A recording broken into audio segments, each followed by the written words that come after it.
Senhor, nesta manhã, Senhor, e que se reunirão durante esse dia, Deus Pai. Nós pedimos, Deus Pai, que o Senhor possa, Senhor, através da Tua igreja, alcançar aqueles que estão perdidos, os aflitos, Senhor, os cansados, Senhor, Pai querido, Senhor, os empobrecidos de espírito, Deus Pai, que eles possam, Senhor, encontrar luz e salvação em Ti, Senhor, Pai querido. O que nós pedimos é que o Teu nome seja feito grande no nosso meio. Mas também clamamos pela Tua misericórdia, porque Tu és um Deus Pai, e nós sabemos, Senhor Pai querido, que o Senhor pode nos abençoar, Senhor Pai querido.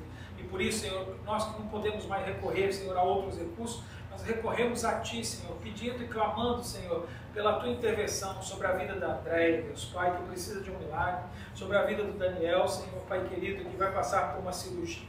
O Senhor guia as mãos do médico, Senhor. Senhor, pela vida da Dora, da Ádia, Senhor Pai querido, dos nossos irmãos que estão sofrendo com problemas de saúde, Deus Pai, nós pedimos, Senhor, pela Tua misericórdia, pela recuperação deles, Senhor, pela cura, pelo milagre, Senhor, Senhor Pai querido, para que eles sejam um instrumento, Senhor, para mostrar, Senhor, ao mundo que não Te conhece, Senhor, que há um Deus que cuida dos Teus filhos, Deus Pai. Senhor, por isso, faça a Tua vontade no nosso meio, Senhor, e haja com misericórdia, Deus Pai. Senhor, Pai querido, nós oramos pela Tua igreja neste lugar, Te pedimos, Senhor, Pai querido, pelos nossos irmãos que estão viajando, Senhor, por aqueles que estão em férias, Deus Pai, desfrutando com as suas famílias, Senhor, do momento de descanso. Eu peço, Senhor, Pai querido, que eles possam descansar, lembrar-se que Tu és o nosso descanso, Senhor. Por isso, Senhor, seja onde quer que eles estejam, Senhor, que eles possam estar perto de Ti, Senhor, Pai querido, que eles possam, Senhor, Pai querido, estar abraçados pelos Teus braços, Senhor, calçados, Senhor, pelo Evangelho de Jesus Cristo, Senhor. Senhor, protegidos, Senhor, pela verdade, pela justiça que vem de Deus, Deus Pai. Por isso, Senhor Pai, seja para Ti hoje este culto também, Senhor, para o louvor, a honra e a glória do Teu nome, em nome do Senhor Jesus eu oro. Amém. Amém. Amém. Glória a Deus. Glória a Deus. Nós vamos dar continuidade à mensagem que eu comecei, né, já há alguns meses. Na verdade, eu comecei o livro de Isaías, né, em setembro, dia 19 de setembro do ano passado, né, e nós começamos a primeira mensagem do livro de Isaías, e eu estou numa sequência, né, indo por capítulo, versículo por versículo, e hoje, Isaías 14, eu vou ler os últimos versículos, né, do versículo 28 ao versículo 32, apenas alguns versículos que contam, né, uma pequena profecia aqui, né, na verdade, praticamente todo o livro de Isaías é, né, uma profecia dividida em várias partes, né, e aqui a gente tem, né, mais um oráculo, a gente chama a profecia também de oráculo, né, mais um oráculo, mais uma profecia a respeito de uma das nações daqueles tempos, do mundo, né, daqueles tempos. Aqui Deus vai profetizar o julgamento, né, através da boca de Isaías, da Filistia, né, aquele país onde havia os filisteus.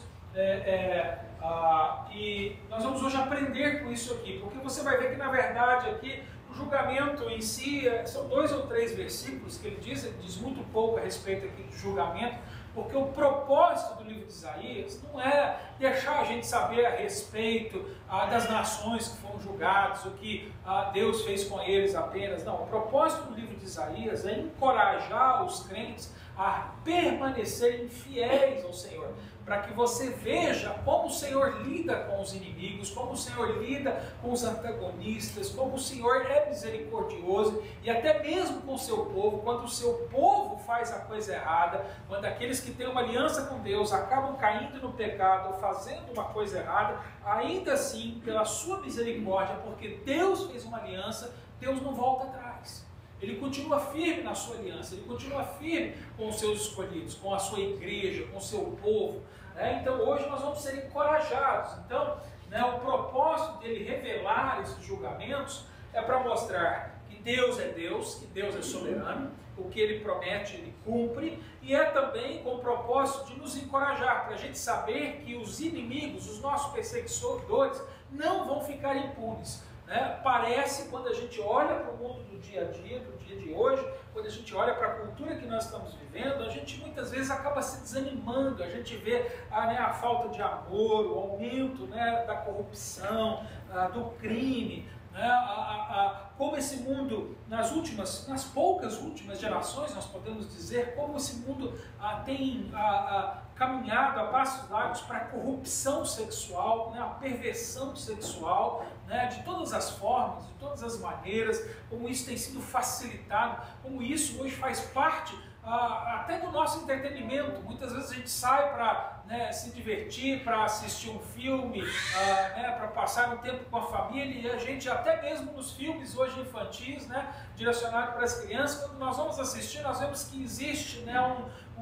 hoje um movimento, né, para se incluir, né, essas perversidades, né, para mudar o nosso conceito, a nossa mente. Então, diante destas coisas, às vezes a gente olha para o mundo e a gente fala assim, será que vale a pena continuar andando com Deus? Será que vale a pena continuar indo para a igreja, se reunindo? Né? Será que vale a pena fazer estas coisas? Então, né, nós vamos hoje aprender um pouco com isso. O título da minha mensagem hoje fala disso. Eu titulei essa minha mensagem o seguinte: viva com fé nas promessas de Deus e não nas circunstâncias do presente. Então nós temos que lembrar que Deus tem promessas para nós e o mundo vai trazer circunstâncias. O mundo não para, ele continua girando, como a gente diz. Mas as promessas de Deus, elas são fixas. Aquilo que Deus prometeu, ele vai cumprir, independente do que acontece ao nosso redor. Então essa mensagem de hoje, nessa passagem, ela vai mostrar isso para a gente. Vamos fazer a leitura então do versículo 28 ao versículo 32, ao finalzinho do capítulo 14. A palavra de Deus diz assim: no ano em que morreu o rei Acás, foi dada esta sentença: não te alegres tu, toda a Filistia, por estar quebrada a vara que te feria, porque da raiz da cobra sairá um basilisco, e o seu fruto será uma serpente ardente e voadora. Nós vamos entender o que isso significa. E os primogênitos dos pobres serão apacentados, e os necessitados se deitarão seguros. Porém, farei morrer de fome a tua raiz, e ele matará os teus sobreviventes. Dá uivos, ó porta, grita, ó cidade. Tu, ó Filistia, estás toda derretida, porque do norte vem uma fumaça, e não haverá quem fique sozinho nas suas convocações, que se responderá, pois, aos mensageiros da nação, que o Senhor fundou a Sião, para que os opressos do seu povo nela encontrem refúgio. Eu vou orar mais uma vez.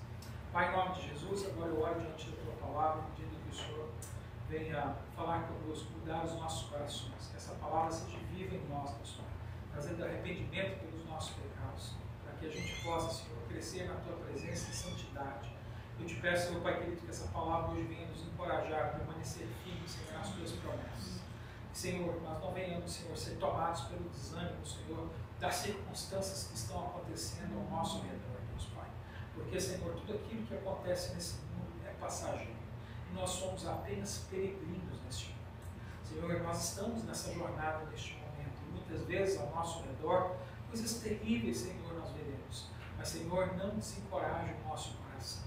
Que a gente possa ter, Senhor, visão espiritual, para nos lembrarmos das promessas que o nosso Deus nos fez, para que nós possamos caminhar com o nosso Senhor, confiando que Ele tem o poder de nos sustentar, de nos proteger, de nos guardar, de nos manter firmes nos teus caminhos, Deus Pai. Ajude-nos, Senhor Pai querido, porque precisamos de Ti em dias tão maus. Senhor Pai querido, dá-nos também a coragem de compartilhar esta mensagem, para que, Senhor, aqueles que estiverem ao nosso redor, também buscando esperança, possam encontrar esperança em Ti e serem salvos. Senhor, seja para Ti o louvor, a honra e a glória, em nome do Senhor Jesus. Amém.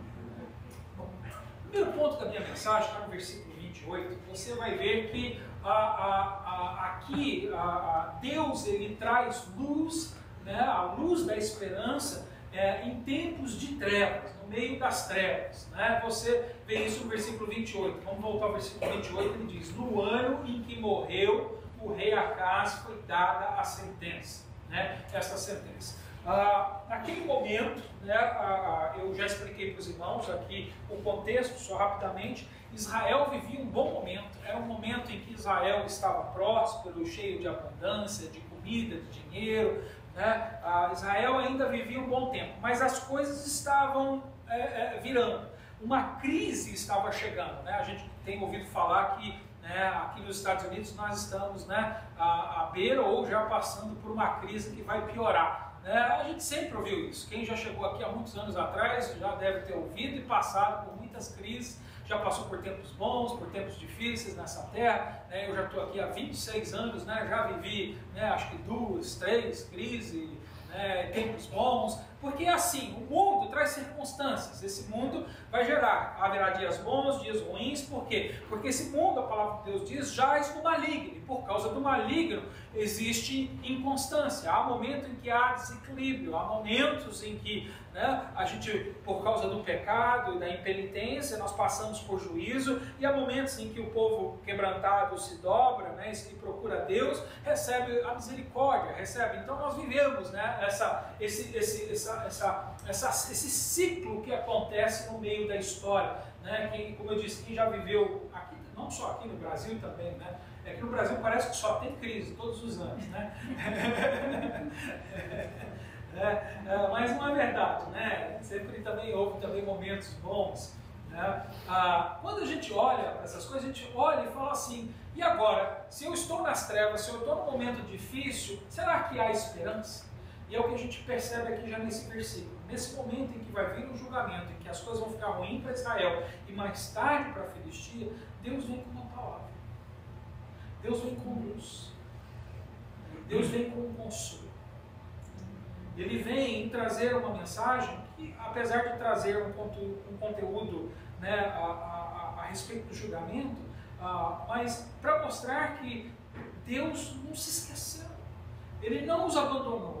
Ele está permitindo que o mundo corra o curso dele, e o plano de Deus não mudou, continua intacto, e ele no tempo certo vai mostrar a misericórdia dele. No momento certo ele vai agir e vai nos resgatar da nossa miséria, das nossas dificuldades, vai consolar os nossos corações. É o que ele faz aqui. Então, no ano em que morreu o rei Acás, foi dada esta, aqui fala essa sentença, essa profecia, esse oráculo. Deus veio com uma palavra a esse povo, ele veio. O rei Acás, o rei de Israel naquele momento, ele não era um bom rei.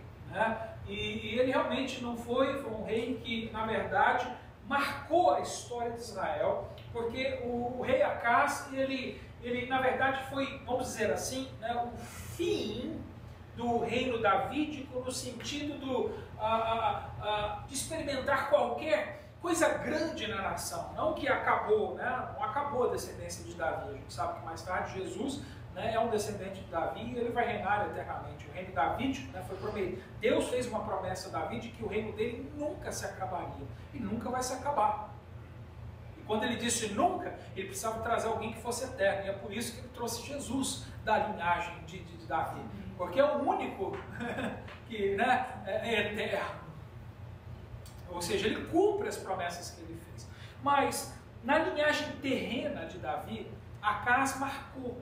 Ele, na verdade, a partir do reinado dele, nunca mais o reinado de Israel, o trono de Davi na terra, prosperou. Fez algo grande, fez mais nada. Porque realmente ele foi um rei muito ruim. Eu queria mostrar para vocês, está escrito lá em 2 Reis, versículo 16, capítulo 16, versículo 2 e 4, que fala um pouco do porquê que Acás acabou destruindo essa nação por muitos anos. A gente vai ver aqui que Acás, em primeiro lugar, ele era um apóstata. O que é isso, um apóstata? Apóstata é alguém que se afasta da fé, porque na verdade nunca teve fé, na verdade. É alguém que se desvia da fé, é alguém que desiste da sua fé, da sua aliança, porque na verdade nunca teve fé, e ele se tornou um idólatra por causa disso. Então ele trouxe a idolatria, e a idolatria é algo realmente muito perigoso na vida de uma pessoa. A gente pensa que idolatria não é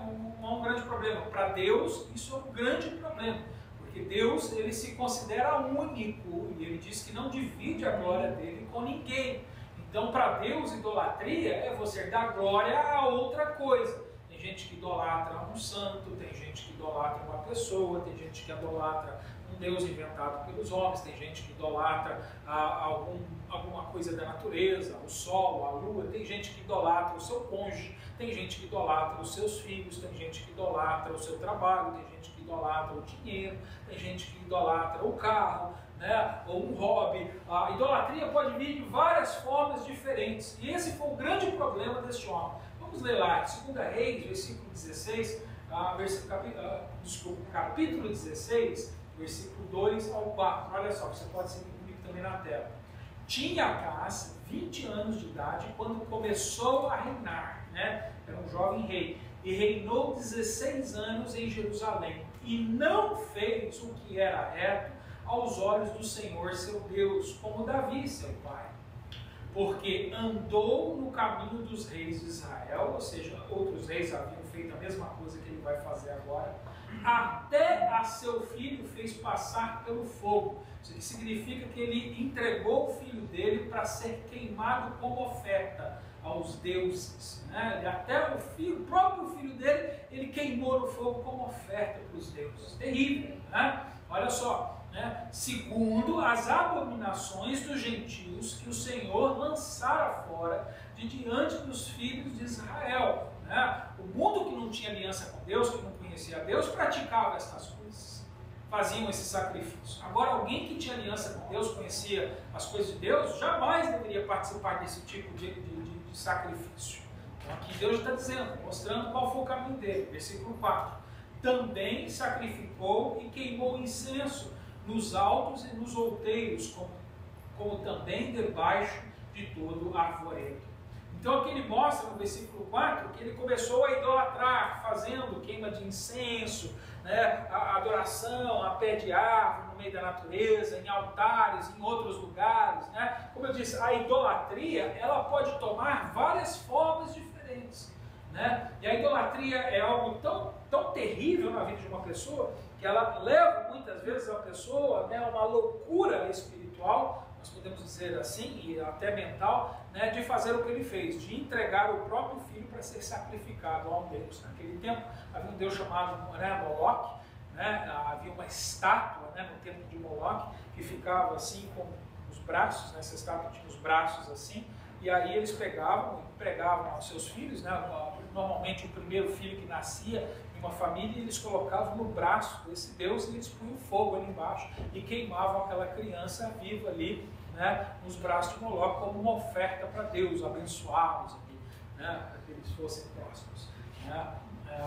Então era algo realmente terrível. E Acás fez tudo isso, sendo rei de uma nação que tinha uma aliança com Deus. A gente pode olhar para isso e falar assim, pronto, agora Deus vai vir, pronto, nunca mais ele vai permitir que Jerusalém exista. Ele vai acabar com essa nação, ele vai destruir esse povo. Como é possível uma nação permitir estas coisas, o rei de uma nação dessa, fazer estas coisas? Como é possível e ainda continuar, e ainda voltar a existir? Não, né, os crentes de hoje diriam, isso vai acabar, Deus vai julgar e vai acabar, não vai existir mais. Só que a gente se esquece que Deus havia feito uma aliança com Israel, com Jacó, que recebeu o nome de Israel e deu origem à nação de Israel. E antes dele, ele fez uma aliança com o seu pai, né, com seu avô Abraão, Isaac, Jacó, de que aquela nação daria descendência como a areia do mar, e um dia Deus voltaria a lidar com ela, mas ele julgaria os pecados, mas ele voltaria, ele não desistiria, porque Deus não desiste das suas promessas. Às vezes você fala assim, pastor, o senhor não sabe, eu fiz uma coisa terrível. Olha, você pode ter feito algo realmente muito terrível, querido, sem dúvida isso vai trazer consequências ruins para a sua vida, mas ainda assim, se você fizer uma aliança com Deus, Deus ainda vai ter misericórdia de você. Deus ainda tem o poder para te perdoar. Ele ainda podia perdoar essa nação, apesar de todas as atrocidades que aconteceriam. E é o que ele está dizendo aqui nesta promessa. Porque agora, no próximo versículo, ele vai começar a avisar os inimigos de Israel. Porque Deus vai trazer, a situação era ruim, Deus fala assim, eu não posso permitir que isso continue. Então Deus mesmo vai levantar os inimigos de Israel para lutar contra Israel. para julgar Israel, para castigar Israel naquele momento, mas depois Deus ia tratar com os inimigos, porque os inimigos não eram muito diferentes do que estava acontecendo, só que os inimigos não tinham aliança com Deus. Então para eles a coisa realmente ia ficar difícil. Então olha só, agora no versículo seguinte, no versículo 29 até metade do versículo 30, a gente vai ver aqui que então agora, através de Isaías, Deus avisa, né, os inimigos. Na verdade, esse aviso aqui, querido, quando eu estou falando que Deus avisa os inimigos, não é que Isaías estava indo lá avisar a Filistia. Não, essa mensagem não foi dada para as outras nações. Essa mensagem foi dada para Israel, para o povo de Deus. Essa mensagem foi dada para eles. Então Deus não estava querendo avisar a Filistia para que a Filistia se arrependesse. Não, não. Ele está mostrando o que ele vai fazer, o que ele vai fazer com os inimigos, para que Israel veja que Deus não vai desistir deles, que Deus está pronto para perdoar se eles se arrependerem dos pecados. Porque Deus vai cumprir a promessa que ele fez. Olha só, ele diz, versículo 29, não se alegre antes do tempo, o reino de Deus vai triunfar. Olha só, desculpa, não te alegres, é que eu estou parafraseando aqui, né? Deixa eu ler o versículo. Não te alegres tu, toda a Filistia, por estar quebrada a vara que te feriria. O que ele está dizendo aqui? É isso, não se alegre antes do tempo, porque o reino de Deus vai triunfar. Né? Porque da raiz da cobra sairá um basilisco, e o seu fruto será uma serpente ardente e voadora. E os primogênitos dos pobres serão apacentados, e os necessitados se deitarão seguros. Bom, vamos conhecer um pouco quem é essa nação, né, da Filistia. Filistia foi um dos inimigos mais antigos de Israel. Né? Se você já leu a Bíblia, você conhece algumas histórias da Bíblia, você já ouviu falar dos filisteus. Né? Principalmente se você já ouviu falar da história, né, de Davi e Golias. Né? Golias era um filisteu, a gente sabe que eles eram inimigos já há muitos anos, né? E aqui né, Sansão, por exemplo, na Bíblia, né, ele dá um apelido, é um apelido pejorativo, né, na verdade, não, vamos dizer, uma forma de insulto aos filisteus. Isso está lá em Juízes capítulo 15, quando Sansão chama os filisteus de incircuncisos. Né? Quando o judeu ouvia isso, ele sabia que isso era uma afronta a eles. Por quê? Porque a circuncisão, né, era o símbolo de que o povo tinha aliança com Deus. Uma pessoa sem circuncisão era alguém que não tinha aliança com Deus. Então era uma maneira de vamos dizer assim, né, de ofender ao inimigo, né, quando ele chamava ele de incircunciso. Aqui essa passagem diz que toda a Filistia, o que era toda essa Filistia? A Filistia, lógico que ela não tinha só 5 cidades, mas ela era, no seu total, mais ou menos 5 grandes cidades. Né? 5 grandes cidades. Ela estava, se você já viu no mapa Jerusalém, né? Hoje Jerusalém, Jerusalém não, né? Israel, o país de Israel, ele tem toda a costa, né? Do seu lado esquerdo, né? Do lado oeste, vamos dizer assim. Antigamente não, eles não tinham domínio de toda a costa. Aquela costa pertencia à Filistia, que é a faixa de Gaza. Até hoje a luta, você deve ouvir nas notícias, né, a guerra que existe na faixa de Gaza, naquela região. Né? Então ali havia, e também ao sul. Então né, a Filistia ela ficava ao oeste, ou seja, ao litoral, e a parte sul ali de Israel, era onde ficava. E as 5 cidades, elas são, né, as cidades de Askelon, Gaza, Asdod, Gate e Ekron. Essas 5 cidades, eram as 5 grandes cidades, elas eram extremamente fechadas, fortificadas, né? Eram cidades bastante fortes, bem preparadas, e elas se mantiveram por muitos anos ali ao lado, né, dos judeus, e sempre foram inimigos, né? Como eu disse, sempre estavam lutando. Aqui essa passagem diz que a Filistia, né, porque era um país forte, bem protegido, né, bem edificado, vamos dizer assim, né, ele era um povo soberbo, e eles estavam rindo, Por quê? Porque o julgamento que vai vir para a Filistia, que Deus está profetizando, só vai acontecer anos mais tarde. Mas antes do julgamento da Filistia, Deus já estava julgando Israel. Israel, no tempo em que a Filistia caiu, Israel estava quebrado. já não havia mais prosperidade, já não havia mais dinheiro, já não havia mais comida. Israel estava destruído, quebrado, já tinha sido tomado pela Síria, estava numa situação terrível. Então a Filistia estava rindo de Israel. Né? É assim, né? É que nem eu sou cruzeirense, o pastor Cláudio é atleticano. Né? Aí essa semana ele riu de mim, né? Meu Cruzeiro perdeu. Né? Eu semana passada ri dele. Né? É assim, né? Quando o inimigo cai, a gente ri um do outro. Né? É assim, né? Quando o Atlético dele perde, eu vou lá e tiro o sarro da cara dele, né? Não, muda de time, rapaz, né? A gente, aí, né? Quando o meu perde, ele vem cá e zoa comigo, né? A gente, é assim, a gente, né? Lógico que a gente é irmão em Cristo e a gente brinca, né? Meu time é de Jesus. Né? Eu fico sabendo os resultados só uma semana depois. Então, quando, né, você tem um inimigo e a gente tem notícia que o inimigo foi mal, né, caiu, você se alegra, porque tem um inimigo. E é o que estava acontecendo aqui. A passagem está dizendo para a gente, aqui no versículo 29, que eles estavam rindo, porque Israel tinha sido destruída, estava quebrada. Eles olharam para Israel e acabou. Mas Deus está dizendo, cuidado. Não ri antes da hora, não. Né? Em outras palavras, nós podemos dizer, quem ri por último, né?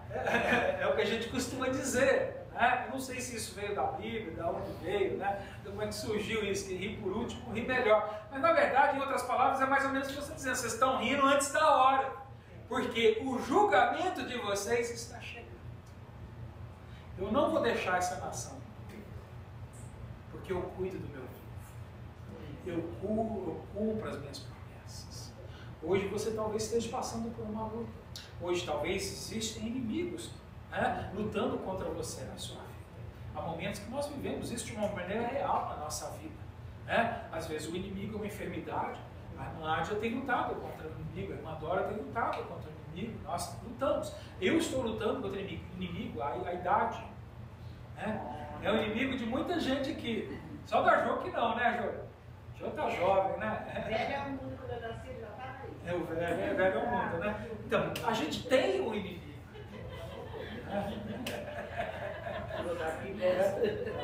É assim. Há momentos em nossa vida que o inimigo Satanás se levanta contra a gente. Às vezes existem pessoas que nos perseguem. Às vezes existem situações que prejudicam a nossa vida, né? E também a nossa própria natureza, a nossa própria vida, muitas vezes é uma inimiga poderosa nas nossas vidas. Mas Deus está dizendo, apesar de tudo isso, eu vou lidar com os seus inimigos.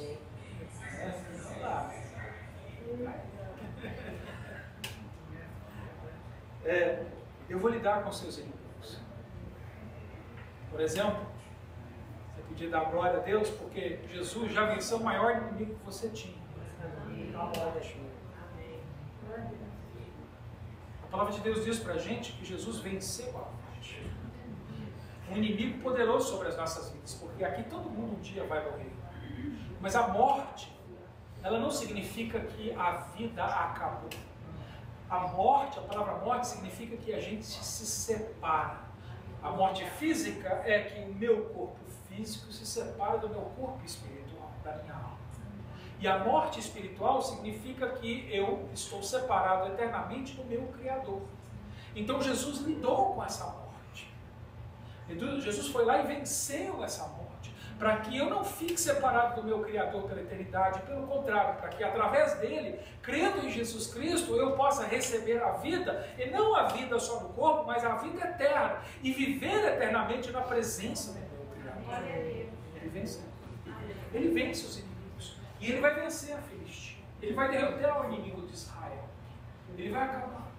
Ele usa aqui a palavra, né, a vara ou o cajado. A gente, né, essa palavra ela serve tanto para vara ou para cajado. E aqui tem algum simbolismo aqui, né? A gente conhece bem, né, que Moisés, quando ele saiu para dar para o deserto, ele tinha um cajado, uma vara na mão, né? Esse cajado normalmente, né, ele tinha um gancho na ponta, porque Moisés também era um pastor, né, e ele usava aquilo para apacentar as suas ovelhas, para espantar, né, os animais ferozes. A vara que Moisés recebeu, muitas vezes foi usada para escorar ele, para ajudar ele no momento em que ele estava cansado. A vara serviu para ele tocar o mar e o mar se abrir. A vara tocou a rocha no meio do deserto para que ela jorrasse água. A vara, ela é um símbolo da autoridade. Deus está dizendo: olha, Filistia, você não tem autoridade, mas eu que tenho a vara, e eu tenho um que tem autoridade, e esse é Jesus Cristo. Ele vai vir. Aqui às vezes as pessoas têm dificuldade de entender que é Jesus, porque ele fala de uma víbora, de uma serpente, né? Ele fala, a serpente vai dar à luz a uma outra víbora voadora. O basilisco é uma cobra bem venenosa, bem poderosa, vamos dizer assim. Isso aqui é uma referência ao próprio Jesus. Não está chamando Jesus de serpente, de cobra, porque normalmente na Bíblia serpente é referência a Satanás, mas aqui ele está mostrando que é autoridade. Aliás, se você se lembra da história de Moisés, né, você se lembra que quando o povo estava caminhando pelo deserto, muitas vezes eles eram picados por cobra, e cobras venenosas. E aí, né, eles adoeciam, né, morriam, e aí eles clamaram, né, a Moisés para fazer alguma coisa. Deus mandou Moisés fazer, eles esculpiram uma cobra, né, uma vara de uma cobra. E aí ele plantou lá num lugar e falou: quando você for mordido, né, de cobra venenosa, vai lá e olha para essa cobra, você vai lá e aí você vai ficar curado. E as pessoas faziam isso e elas ficavam curadas. É por isso que hoje, na saúde, na medicina, na odontologia, na enfermagem, você vai ver o símbolo, o que é? Uma varinha com uma cobra. Vem daí. Vem daí. Porque eles iam lá e olhavam para a serpente, né, e eles ficavam curados. Não é que a serpente cura, querido, né? Aquilo é um símbolo, essa serpente é um símbolo da autoridade, do poder. É isso. Então Deus está dizendo aqui: olha, eu tenho alguém com autoridade, com poder para julgar, para livrar, né? Olha só, uma cobra ardente, voadora. E olha só o versículo 30, olha só a esperança que ele está dizendo: e os primogênitos dos pobres, né, serão apacentados. Isso é uma referência ao povo de Israel, que agora estava empobrecido, pobre de espírito, pobre de dinheiro, ou seja, a miséria era total, eles estavam em miséria. Ele está dizendo: olha, o povo que está na miséria, nós que estamos na miséria do pecado, nós precisamos do Senhor Jesus. Ele pode livrar a gente da miséria do pecado, né? Então, olha, os pobres serão apacentados, os necessitados se deleitarão seguros. Jesus é a nossa segurança. É isso. Quando a Filistia viu a situação de Israel, riu. Foi assim que aconteceu no dia em que Jesus estava sendo crucificado. Os inimigos de Jesus lá na cruz estavam rindo. Vencemos, matamos Jesus, ele foi crucificado, acabou. Quem ele pensava que ele era? E ele era, não quem ele pensava, mas aquele que Deus determinou. Ele era o Filho de Deus, e ele na cruz, sim, ele morreu no corpo físico, mas ele ressuscitou. Ele ressuscitou e ele venceu a morte. Eles pensaram que ali estariam derrotando Jesus, mas foi exatamente na cruz que Jesus conquistou a vitória. É isso que ele está. Você vê como ele quer consolar a nação? Ele está querendo consolar e dizer: olha, meu irmão, você está passando por um momento difícil, confie em Deus. Não se entregue às circunstâncias. Não dê muito ouvido para as coisas que estão acontecendo ao seu redor. Não dê muito crédito para as dificuldades que você está passando, porque tudo isso vai passar. Jesus venceu. A André estava no hospital de novo nessa semana, né? Foi para o hospital de novo. É isso que ela precisa ouvir. Jesus venceu. Ela pode ter luta, e eu não sei se ela vai ser curada ou não. Ela pode sair viva ou ela pode sair morta, mas ela pode sair salva. Que é o mais importante. Porque às vezes a gente só pensa nessa vida, e a gente pensa: não, pastor, a gente precisa ajudar os pobres necessitados, precisamos ajudar os pobres necessitados. Já que Deus fala que vai cuidar dos pobres necessitados, a gente precisa ajudar. Mas não adianta só dar comida para o pobre, só dar casa para o pobre, só dar alimento, proteção para o pobre. Ele precisa também do Evangelho de Jesus, porque senão depois ele vai bem para o inferno. Não adianta acabar com a pobreza apenas. É necessário que a gente leve o Evangelho para acabar com a miséria do pecado, porque senão a gente enriquece, sai da pobreza e vai rico para o inferno.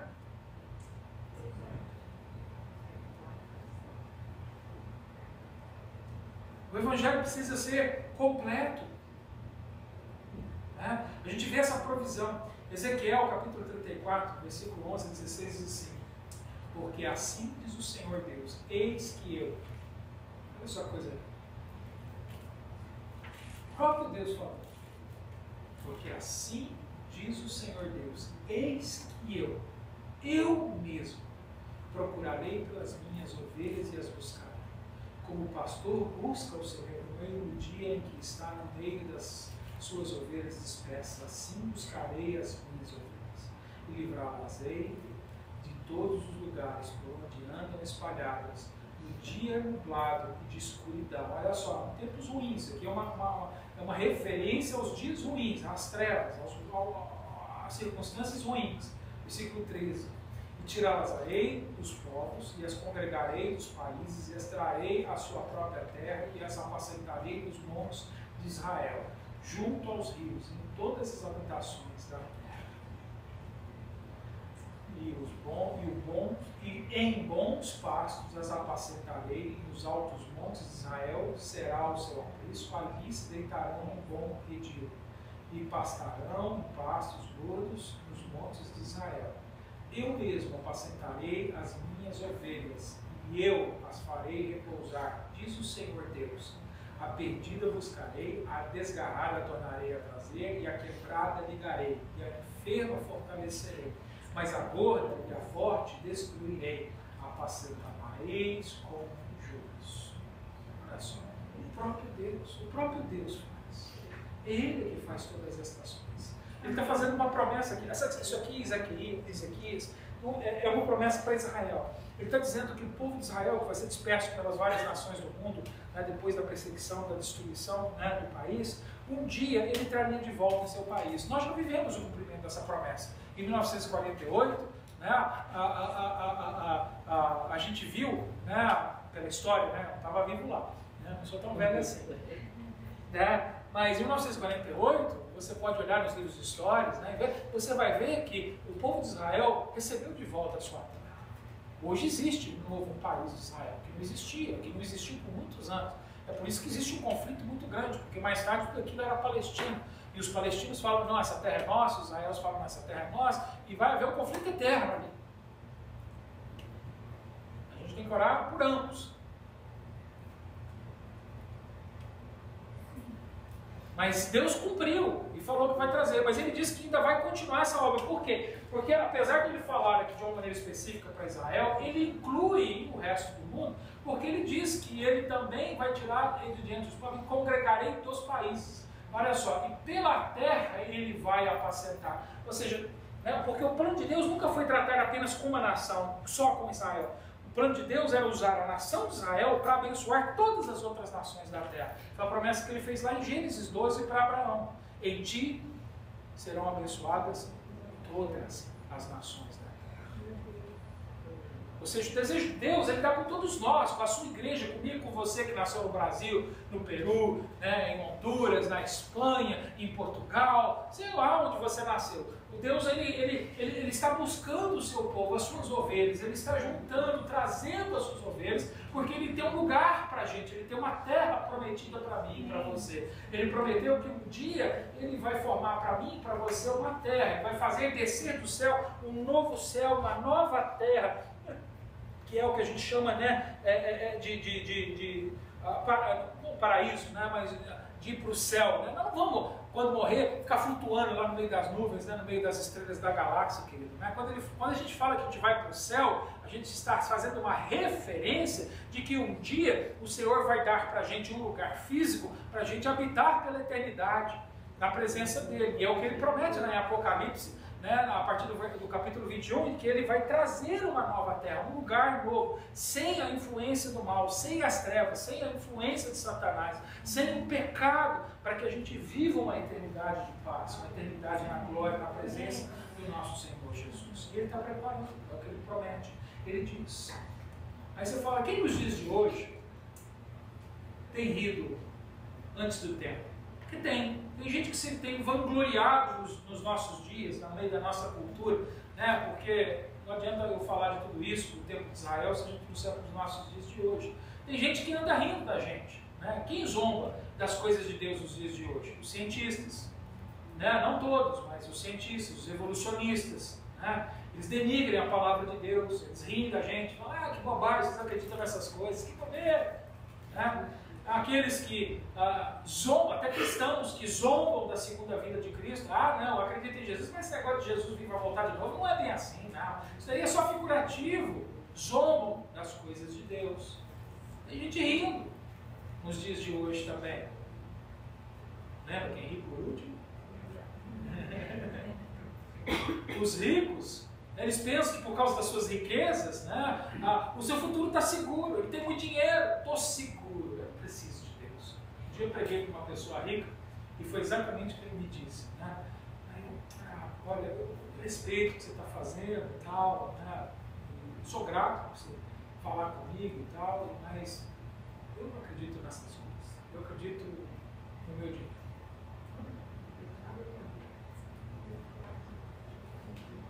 É o que ele crê. A segurança dele está no dinheiro dele. A mídia, né? A mídia hoje sofisticada, né? Essas coisas, elas estão rindo da gente. Hoje, né? Ontem eu estava assistindo um programa com a Priscila na televisão e esse programa, por acaso, incluiu, né, dentro da história, né, alguns crentes. Mas, normalmente, quando a gente vê, né, um filme secular incluindo os crentes, ele é sempre um bobão, né, uma pessoa que não tem o mínimo de discernimento, é sempre um tolo, um bobo, né, eles zombam, é sempre num sentido pejorativo, ou ele é um hipócrita, né, ou seja, aquele que está na igreja, né, finge que é crente, mas não é, vive uma vida toda errada. Normalmente é esse tipo de pessoa que eles colocam para mostrar, é sempre aí, às vezes a gente assiste os crentes que não estudam a palavra, não leem a palavra, falam, que legal, estão falando do Evangelho, estão zombando do Evangelho de Jesus. Estão denegrindo a imagem do Evangelho, mostrando que uma pessoa que segue a fé em Jesus Cristo é um tolo, isso é coisa de bobo, de tola, sem inteligência. Porque é assim que eles mostram os personagens. Eles riem, eles estão rindo. Hoje são os que estão rindo. Os professores, muitos professores das escolas, estão rindo das coisas de Deus. Muitos filósofos, professores, pessoas de liderança no meio da sociedade, zombando, rindo, né? Que é isso? Gente tola, gente boa. Os governantes dessa terra, eles estão rindo. Mas olha só, voltando no versículo 28, não se alegre antes do tempo. Não te alegres tu. Não se alegre antes do tempo. Olha só, que o versículo 30, agora ele continua, olha a segunda parte do versículo 30. Lamento, olha só, porém farei morrer de fome a tua raiz, e ele matará os teus sobreviventes. Dá uivos, ó porta, grita, ó cidade, tu, ó Filistia, estás toda derretida, porque do norte vem a fumaça, não haverá quem fique sozinho nas suas convocações. Olha só, está rindo? Está rindo? Ri, porque daqui a pouco você vai uivar, você vai gritar, você vai clamar por misericórdia, por clemência, porque vou fazer vocês morrer de fome. O julgamento, ou seja, em outras palavras, dizendo, vou trazer o julgamento sobre vocês e vai ser justo. E olha só, ele usa aqui a palavra raiz. É triste, quando a gente olha para tudo isso, a gente não deve se alegrar, né? Eu fico feliz quando o Atlético perde, porque eu gosto de zoar com o pastor Cláudio. Porque não me importa se eles ganham, se eles perdem, né? Se todo mundo pudesse ganhar, ficava melhor para eles, né? Porque ninguém ficava triste. Né? Pouco importa isso. Né? Mas é só porque eu gosto de brincar com ele e ele brinca comigo. Né? Mas a gente, como crente, a gente não deve ficar feliz porque os inimigos de Deus vão ser tratados dessa maneira. Porque a própria palavra diz que Deus não tem prazer na morte de ninguém. Deus está trazendo isso, mas Deus não está dando a última risada. Ele não está. Pelo contrário, eu acredito que até lágrimas devem sair dos olhos de Deus quando ele vê a destruição. Porque eu digo isso porque a palavra de Deus diz que Deus não tem prazer na morte de ninguém. Na sua justiça, na sua santidade, ele tem que fazer o que é reto. Ele não pode livrar a pessoa injusta da justiça, porque senão ele seria injusto. Ele tem que fazer isso, mas ele não tem prazer em fazer isso. Ele não tem alegria, nós não devemos alegrar. Aqui, essa expressão de farei morrer a tua raiz, né? Isso aqui tem algumas referências a respeito dessa palavra raiz, né? Ou seja, não vai ser apenas uma morte física, vai ser uma morte espiritual, ou seja, vai haver um julgamento completo, vai haver uma destruição completa, né? Não vai ter a fonte da vida, é o povo que vai viver sem Deus pela eternidade, vai padecer no inferno pela eternidade. Essa raiz também expressa a descendência, ou seja, não vai haver mais remanescente, ele dizia, ele matará os teus sobreviventes. Veja que a coisa vai ficar tão ruim que o povo vai gritar de angústia, dá uivos, ó porta, grita, ó cidade, tu, ó Filistias. Né? O povo vai cair quebrado, a coisa vai ficar ruim. E ele está mostrando isso para Israel, olha só o que vai acontecer com a Filistia. Não era para alegrar Israel, mas era para lembrar Israel de que Deus é justo. E se eles andarem na aliança, Deus os abençoará. Mas se eles não andarem nas alianças, Deus também vai fazer, vai abençoar também, só que vai abençoar com a maldição. Porque quando ele fez uma aliança, ele ditou qual seria a bênção e qual seria a maldição. Quem obedecer vai receber isso, isso e isso, e quem não obedecer vai receber isso, isso e isso. Na verdade, para Israel, até a maldição é bênção. Aí você fala, como assim, pastor? Como é que a maldição é bênção? Porque por causa da maldição, quebra o coração deles, leva eles ao chão, ao rosto, ao pó, à humilhação, para que eles se arrependam e se voltam a Deus. Deus não preparou aquilo para destruir eles. Deus não prova, não permite que a gente passe por julgamento para destruir a gente, mas para humilhar a gente, para que a gente se arrependa e se volte para o nosso Criador, porque Ele quer edificar a nossa vida, Ele quer edificar a nossa nação. Olha o versículo 32 para a gente encerrar. Agora ele dá uma lição, está vendo? Aqui você vai ver que essa profecia, apesar de ser contra a Filistia, não foi para a Filistia, foi para Israel. Olha só a lição que ele vai dar aqui. Que se responderá, pois, aos mensageiros da nação, que o Senhor fundou Sião para que os opressos do seu povo nela encontrem refúgio. A lição de Deus para o seu povo aqui, qual que é? Confie no Senhor. Nele está o nosso refúgio. Olha só, a primeira frase do versículo 32 diz, quem poderá, pois, aos mensageiros da nação, vai estar mostrando para a gente, essa pergunta aqui é uma pergunta para mostrar para a gente que o povo ímpio vai fazer pressão sobre a nossa vida. O povo ímpio fazia pressão sobre Israel. Não, que isso, não faz aliança com Deus, não faz aliança com a gente. A gente olha, não, olha, aquele inimigo vai vir, faz aliança comigo que eu te ajudo a derrotar aquele inimigo. Havia pressão, querido, no dia de hoje existe pressão sobre a nossa mão, o mundo fica tentando impor na nossa cabeça, fica tentando pressionar a gente a aceitar as coisas que eles aceitam, mesmo sabendo que essas coisas são contrárias a Deus. A gente tem que tomar cuidado com isso. Existe pressão, existe uma pressão sobre a vida das pessoas aqui. Quem responderá? Ele está dizendo que nós temos que tomar cuidado. A gente tem que fugir da tentação, a gente tem que correr para o nosso Jesus, a gente deve buscar refúgio, proteção nele, porque só ele pode salvar. Amém. Não tem outro, é o que ele está dizendo. Não cede à pressão, estou te avisando. Vem. A gente viu no capítulo 7 de Isaías que Acaz, ainda quando estava vivo aqui, agora ele morreu. Né? Só em profecia, não era de fato. Isso não aconteceu, não vai acontecer. Tá? Deus, mesmo sabendo tudo que ele estava fazendo, Deus mandou Isaías a avisá-los para que eles se arrependessem e buscassem o Senhor, que Deus ia levantar um exército angelical, um exército espiritual, para derrotar os inimigos deles. Que Deus não deixaria Israel cair nas mãos dos inimigos, porque os inimigos estavam ao redor tentando, ainda não conseguiram, mas eles iam conseguir. E o povo de Israel percebeu que isso ia acontecer. Acaz rejeitou a oferta de Deus. Acaz disse, não, eu não quero fazer aliança com Deus. Explicitamente ele disse, não quero fazer aliança com Deus. E ele foi e fez aliança com o outro país, que também era inimigo. Que naquele dia se tornou amigo pela aliança, mas depois se tornou inimigo e derrotou Israel. Então Deus está de novo avisando. Não tem jeito, não corre para os outros. Não corre, não vai buscar a sua resposta no mundo. Corre para Jesus. Só em Jesus. Tem gente que fala assim, minha vida precisa mudar, eu preciso arrumar um marido. Vai mudar mesmo. E para pior. Mas casar é bom. Deus mandou. Aí o rapaz fala, não, pastor, eu tenho que fugir do pecado, o que eu preciso é casar.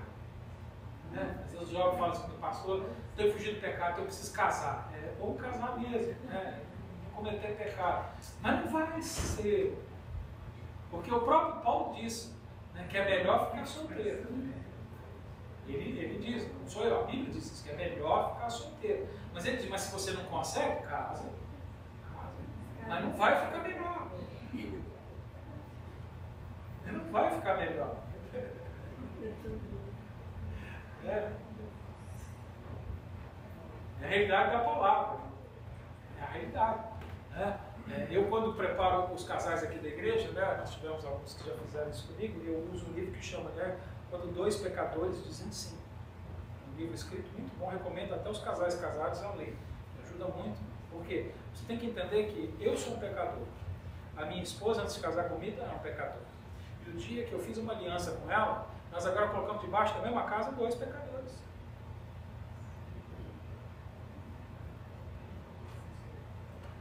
Eu casei com uma pecadora e ela casou com um pecador. Nós vamos ter que agora aprender a viver com o pecado um do outro. Debaixo da graça da aliança de Deus.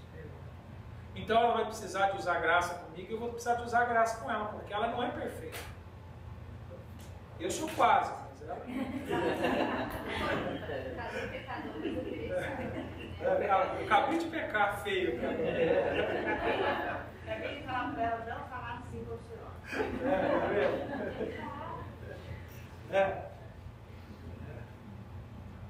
Mas essa é a realidade. Essa é a realidade.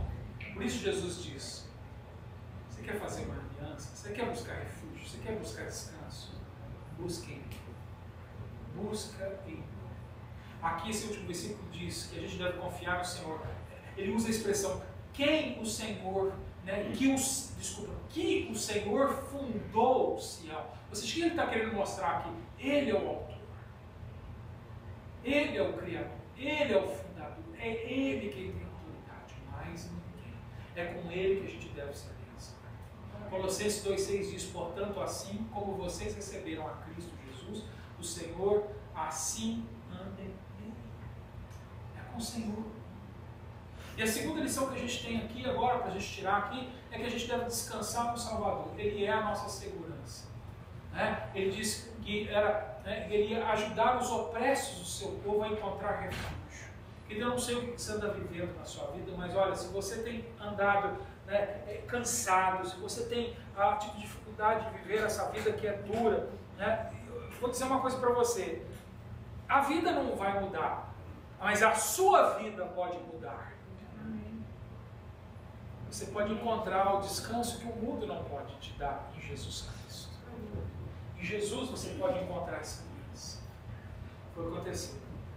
A Filistia, no fim, caiu.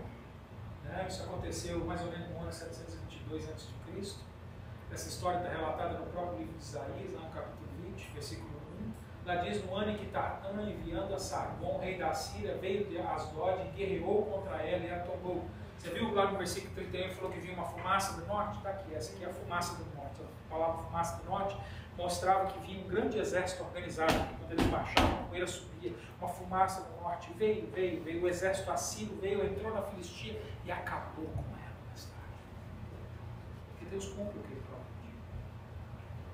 Ele cumpre o que ele promete. E ele diz que quem não crer permanece condenado. E ele cumpre o que ele promete. Quem não crê, continua condenado. João 3,35. Ele diz, aquele que não creu, continua condenado. Você não vai ser condenado. Nós já nascemos condenados. condenado pelo nosso pecado. Você já está condenado. O que ele está oferecendo é te livrar da condenação através de Jesus Cristo. Aí ele promete também que quem crer não será. Quem crer será livre da condenação. Então hoje o meu desafio para você é que você hoje creia no Senhor Jesus. Que você busque o seu refúgio no Senhor Jesus. Que você descanse no Senhor Jesus. Que você confie no Senhor Jesus. Porque Ele é o autor da vida. Ele é quem determina o futuro. E é Ele quem vai julgar todas as coisas. E a única maneira que nós temos para escapar do seu julgamento é através da fé em Jesus Cristo. Porque Ele foi para a cruz. E hoje as pessoas riem de Jesus. Mas um dia elas chorarão. Mas nós podemos nos alegrar se nós cremos no nosso Senhor. Feche os teus olhos. Pai, em nome de Jesus, diante da Tua palavra, hoje eu quero orar e pedir que o Senhor nos abençoe com a Tua presença. Que o Senhor fale aos nossos corações e transforme as nossas vidas. Que o Senhor abençoe o Teu povo hoje com o arrependimento dos pecados. Por isso, Senhor, hoje traga arrependimento aos nossos corações. Perdoa-nos, Senhor, Pai querido, porque somos pecadores. Senhor, e diariamente pecamos contra Ti, Senhor. Por isso, Senhor, não permita que o pecado cresça na nossa vida, Deus Pai.